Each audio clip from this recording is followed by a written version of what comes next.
G20s। तो आज हम हाजिर हुए हैं दो नए एक्साइटिंग टूल्स के साथ। First is scale tool and second is width tool. ठीक है जी, तो चलें आए कंप्यूटर स्क्रीन की तरफ और एक्सप्लोर करते हैं G20s। तो आज हम एक्सप्लोर करने वाले हैं scale tool and then width tool. ठीक है जी, सबसे पहले हम कोई शेप ले लेते हैं और इसको मैं सेंटर में कर लेता हूँ, थोड़ा सा साइज बड़ा करते हैं। तो जनाब आप देख सकते हो एस प्रेस करेंगे तो आपको स्केल टूल मिल जाएगा, राइट। जैसे कि आप देख सकते हो सेंटर के अंदर हमें एक लाइट ब्लू टर्कोइज से कलर के अंदर हमें एक इसका एंकर पॉइंट नज़र आ रहा है। ठीक है जी, और आप देख रहे हैं कि इसको मैं शिफ्ट कर सकता हूँ जब मैं इसको क्लिक करता हूँ। Not the first time, second time जब मैं क्लिक करता हूँ। ठीक है जी, अच्छा जी, अब क्या करेंगे जी, अब हम बेसिकली इसको, ठीक है जी, इसके अलावा हमारे पास इसमें मिल जाता है शेयर टूल। और इसी तरह मैं किसी एक लाइन के ऊपर क्लिक करके इसको ड्रैग करके इस शेप को चेंज कर सकता हूँ। लेट्स से मैं इस पाथ पे आता हूँ और उसको चेंज करना चाहता हूँ, I can easily do that, right. इसके बाद देखते हैं रीशेप टूल, जो आपको ड्रॉप डाउन में मिल जाएगा, बिल्कुल नीचे स्टैक हुआ है। सबसे पहले मैं इसमें एक पॉइंट ऐड करता हूँ और डायरेक्ट सिलेक्शन टूल से इसको हम सेलेक्ट कर लेते हैं, राइट।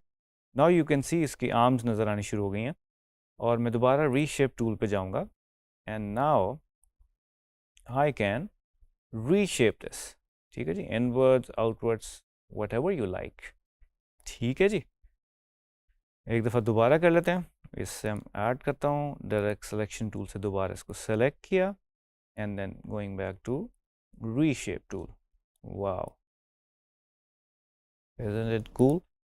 ठीक है जी, अब हम एक्सप्लोर करेंगे विड्थ टूल। ठीक है जी, आपको लेफ्ट में टूल बार में आपको मिल जाएगा और शिफ्ट डब्ल्यू आप प्रेस करेंगे और आपको ये विड्थ टूल मिल जाएगा। ठीक है जी, रिमेंबर विड्थ टूल जो है वो हमेशा स्ट्रोक के साथ ही अप्लाई किया जा सकता है।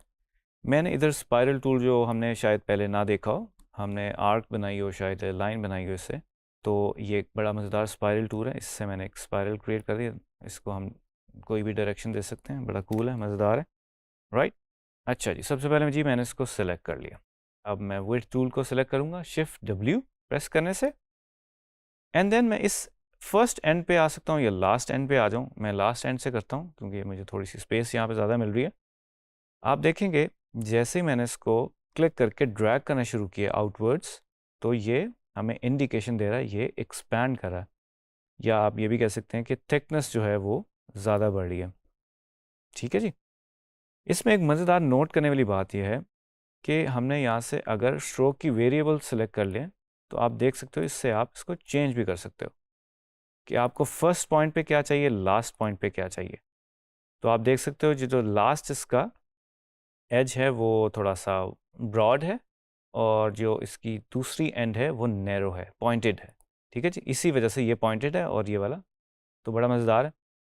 तो जनाब एक और इसके अंदर आप जैसे ही इस पे विड्थ टूल पे अंदर लाइन के ऊपर, पाथ के ऊपर आप देख रहे हो हमें इंडिकेशन दे रहा है प्लस का साइन। लेट्स से मैं इधर इसको क्लिक करता हूँ और आप देख रहे हैं कि इसकी विड्थ को मैं मैनिपुलेट कर सकता हूँ, सी।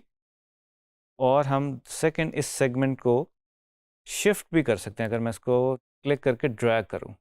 आप देख रहे हैं तो बड़ा मज़ेदार है कि ये इसकी देख रहे हैं विड्थ भी इस तरह से नेचुरली कुछ चेंजेस आ रही हैं और हम इसको ज़ाहिर है वापस भी कर सकते हैं इसकी थिकनेस को। ठीक है जी, एक और मज़ेदार फीचर, अगर मैं ऑल प्रेस करूं और इनर कर्व, जो आपको ये इनर कर्व नज़र आ रहा है, बेसिकली अब इस स्ट्रोक की दो वॉल्स हैं, तो जो इनर वॉल है उस पर मैं आता हूं तो नाउ यू कैन सी मैं सिर्फ इनर वॉल को मैनिपुलेट कर सकता हूं, उसको एक्सपैंड कर सकता हूं। यू सी, ऑल्ट प्रेस करने की वजह से ये हो रहा है, right. Same goes with the outer wall, अगर मैं इधर से ऑल दबा के करूं तो इसे हम वॉल्स को एक्सपैंड कर सकते हैं, सिर्फ one wall, not two walls.